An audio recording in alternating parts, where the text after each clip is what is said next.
can give you an overview of the situation in the light of the Bible. First, let's look at Vladimir Putin. The last 12 months have been remarkable ones for the president of Russia. He further solidified his control over Russia. So much so that even Mikhail Gorbachev, the last leader of the Soviet Union, recently denounced him for human rights abuses. He took in Edward Snowden and allowed the NSA whistleblower to continue leaking documents that embarrassed the United States and lowered its standing in the world. He bamboozled President Obama into making a deal with Syria over its chemical weapons, an agreement Syria clearly never intended to keep. He helped broker another deal that removed the sanctions on Iran while allowing them to keep their nuclear program. He continued to serve as Iran's protector in the United Nations and the world community, and is now in the midst of helping arm Iran for future battles against Israel and the United States. He turned the new Egyptian government away from friendship with the U.S. and rebuilt old alliances between Egypt and Russia. He hosted the Winter Olympic Games and was highly praised by NBC Olympics host Bob Costas. The Daily Caller's senior editor, Jamie Weinstein, wrote, "If all you know about Vladimir Putin is what you learned from Bob Costas during the NBC's Olympic coverage Thursday night, you might be excused for thinking the Russian autocrat is a great peacemaker on the world stage." For a minute, NBC looked an awful lot like a Russian propaganda network. Among other things, Costas said, just in the past year, Putin brokered a deal to allow Syria to avoid a U.S. military strike by giving up its chemical weapons and helped bring Iran to the negotiating table over its nuclear intentions.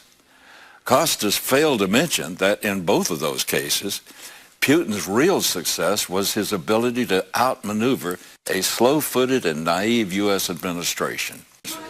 After the Olympics, though, it was business as usual in Russia, with dissidents harassed, beaten, and jailed, and with opposition media shut down. In October of last year, Forbes named Vladimir Putin the most powerful person in the world, ahead of the President of the United States. If his personal wealth were not so shrouded in secrecy, it would probably have named him the world's richest person as well. Last year, Putin was required by Russian law to reveal his salary and net worth. He said he makes a salary of $187,000 and is worth about $180,000. But he was clearly lying. A man with a net worth of $180,000 does not openly wear luxury watches with a known value of over $700,000. He owns a palace on the Black Sea estimated to be worth $1 billion. He owns 20 other mansions around the world. The website, therichest.com, estimates his net worth at $75 billion. That's not bad for a civil servant. A man who has spent his life not in the private sector but on the government payroll somehow turned that government salary into one of the world's great fortunes. Not that he actually needs it. There are a lot of perks that go along with just being the most powerful man in the world. One is that your constituents take care of every conceivable luxury. The Russian government provides Putin with 15 presidential helicopters and 40 private jets, several of them featuring gold-plated interiors. It gives him the use of 4 luxury yachts. One of them is 176 feet long, has a spa pool, a waterfall, and a wine cellar. Another is even more opulent, with 4 decks, a jacuzzi, a barbecue, a maple wood colonnade, and a bathroom faced in marble. A net worth of $75 billion is generally consistent with most media estimates. It would make him the 3rd richest man in the world if that's true. But there are strong indications that the actual numbers are much higher. In fact, He is probably the wealthiest man on earth. But he wants more than luxury, and he wants more than to top some magazine lists of the world's most powerful. He wants to rule and reign like the Tsars of his nation's history and the Soviet dictators of his youth. Except he wants to succeed where they failed. He wants Russia to rule as the world's only superpower while he rules Russia. Then in the midst of Putin's glorious turn on the world stage, little Ukraine had the temerity to rain on his parade. Vladimir Putin wants Russia to rule as the world's only superpower, while he rules Russia. So he didn't take kindly to upstart Ukraine, throwing out Viktor Yanukovych, Putin's puppet head of their government. In Yanukovych's place, the Ukrainian chose Alexander Chertonov as acting president. Chertonov is an evangelical Christian, a Baptist who often fills the pulpit in various churches around the country. With their revolution, the Ukrainians were throwing out more than the corrupt Yanukovych, though. They were throwing off Putin and the death grip Russia has held on them since the 19th century. Vladimir Putin could not allow that. In 2005, he characterized the collapse of the old Soviet empire as the greatest geopolitical catastrophe of the century. And in the years since, he has worked to bring the old Soviet satellite states back into the fold. When the nation of Georgia got out of line in 2008, Putin solved the problem by sending troops. You would expect an international backlash led by the United States, but George W. Bush was at the end of his administration, making him a lame duck. And at the same time, he was trying to grapple with a worldwide economic collapse. He spoke out against Putin's military action, but did little else. The new president, Barack Obama, wanted a new relationship with Russia. Understandably, he didn't want his first act toward Russia to be that of imposing sanctions. So he did nothing. In fact, in early 2009, President Obama sent then Secretary of State Hillary Clinton to a Geneva meeting with the Russian foreign minister. She carried the gift of a reset button. They pushed it together, letting bygones be bygones. And Putin got away with the invading of a sovereign state for no good reason other than a lust for power and control. He paid no price then and expects to pay no price now. Ukraine was once the jewel of the Soviet Union, only about the size of Texas. In 2011, it was the third largest grain exporter in the world.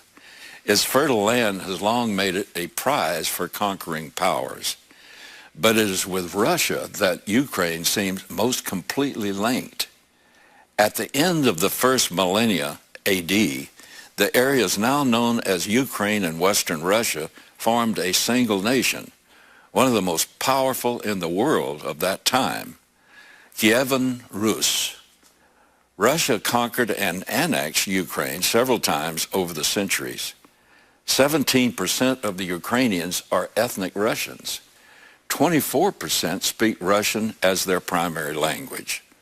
Almost all of these are located in the eastern part of the country, the part that borders Russia and the Black Sea.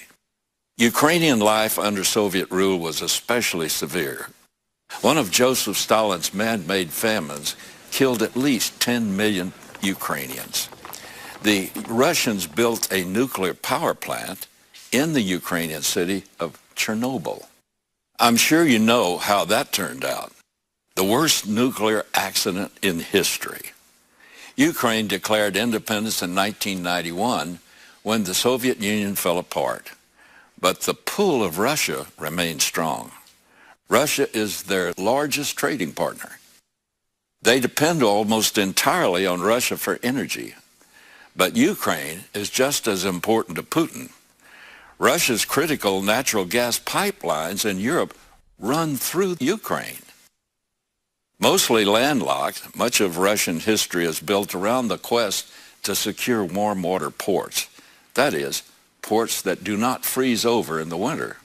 The Russians' naval base on Ukraine's Crimea Peninsula has long given them their best, most consistent access to the oceans of the world, even during the winter. Put simply, Ukraine is too strategic for Russia to lose. Late last year, the European Union offered Ukraine a trade and association agreement. In response, Putin offered to buy $15 billion worth of Ukrainian government bonds and cut the high price he was charging Ukrainians for natural gas if Ukraine rejected the EU's offer. Not surprisingly, President Yanukovych went with Putin. This triggered the massive protest movement that eventually brought Yanukovych down. The people didn't want more of the same. They saw the possibility for prosperity in European-style democracy and strong ties to the West, including membership in NATO and perhaps the EU itself. Late last month, the protesters seemed to win. Yanukovych fled the country. A new interim government was set up, and elections were set for May. But losing Ukraine was just too much for the most powerful man in the world. With his naval base already in Crimea, Putin had a foothold and a landing site for more troops. He began the invasion with Russian troops in full fatigues and body armor. However, he covered all insignias as if to hide that identity of the invaders. Some came in trucks with no markings or license plates. Not only is Russia pouring thousands of regular troops into the Crimea, it has attempted to capture, occupy, or isolate Ukraine's military and governmental facilities in the region. Russia has even demanded the surrender of at least 2 of Ukraine's warships in the area. U.S. Defense Secretary Chuck Hagel said the Russian invasion of Ukraine could be a very dangerous situation if this continues in a very provocative way. Well, wake up, Mr. Hagel. We're already there. The dangerous situation is staring us right in the face. In the military, we still have vast numbers of men and women who love God and sacrifice for the good of America and the world every day. But their work is being undermined by the systematic imposition of immorality thrust on them by civilian leadership. In the last few years, they've been asked to do more and more with less and less. Then, only a couple of weeks ago, it got worse, much worse. As the world grows dramatically less stable with the imminent Russian invasion of Ukraine, the Obama administration announced that it was dramatically cutting our national defense budget. The Army will be smaller than it was before World War II, a war we almost lost because we weren't prepared. Major weapons systems are being eliminated along with the benefits to service members.